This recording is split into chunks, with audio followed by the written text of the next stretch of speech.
சண்முக சுந்தரம் அடுத்த மூன்றாவது கருப்பொருள் என்ன அப்படின்னா வல்லரசாக உருவெடுக்கும் இந்தியா வீட்டோ அதிகாரம் கிடைக்குமா அப்படிங்கிற கேள்வி இருந்திருக்குது.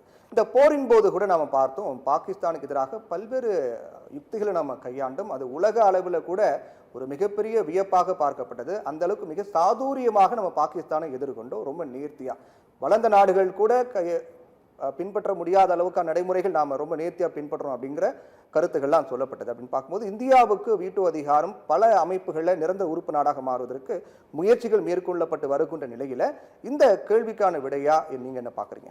அதாவது உலக ஆதிக்க நாடுகளில் தற்போது த நியூ நார்மல் அதாவது ஒரு புதிய அத்தியாயம் வந்துவிட்டது உலக ஆதிக்க நாடுகள் பட்டியலில். முன்பு அமெரிக்கா, சீனா, ரஷ்யா என்று 3 நாடுகள் தான் சொல்வார்கள்.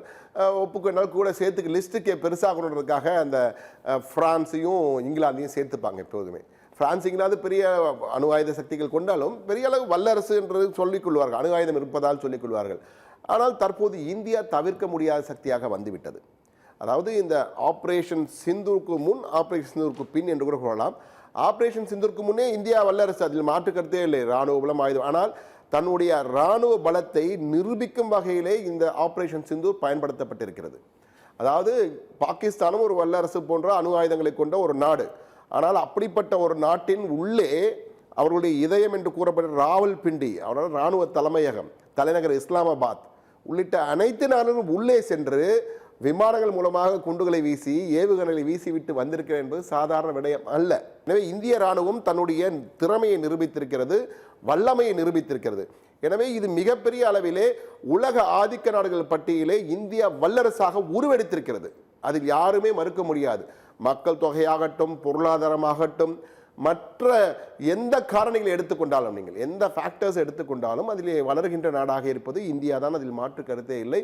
இளைய சக்தி அதிகமாக கொண்ட நாடு இந்தியா.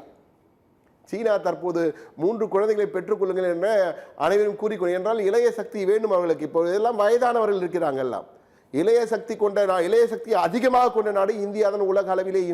இன்னும் 20 ஆண்டுகளுக்கு அந்த நிலையை தான் இருக்கப் போகிறது, மாற்றப் போவதில்லை. எனவே அடுத்த 20 ஆண்டுகளுக்கு உலக அளவில் கோலோச்சு போவது இந்தியா தான். அதுபோன்று இந்தியா மிகப்பெரிய பொருளாதார சந்தை, அந்த வர்த்தக சந்தையை பயன்படுத்த வேண்டிய கட்டாயத்திலே அமெரிக்கா, ரஷ்யா, சீனா, ஜப்பான், இங்கிலாந்து, எந்த நாடை வேணாலும் எடுத்துக்கொள்ளுங்கள், இந்திய சந்தையை பயன்படுத்தியே ஆக வேண்டும். இல்லை என்றால் அவர்களுக்கு வியாபாரம் கிடையாது. இந்தியா தான் வாங்க முடியும் அவர்கள் போல. அந்த அளவுக்கு சக்தி மிகுந்த நாடாக இந்தியா இருக்கிறது.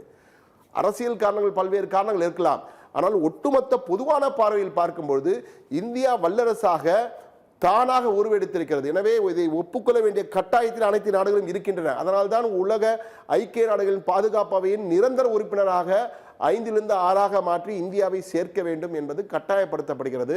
ஆனால் அதை ஏற்றுக்கொள்ள மற்ற நாடுகள் பயப்படுகின்றன.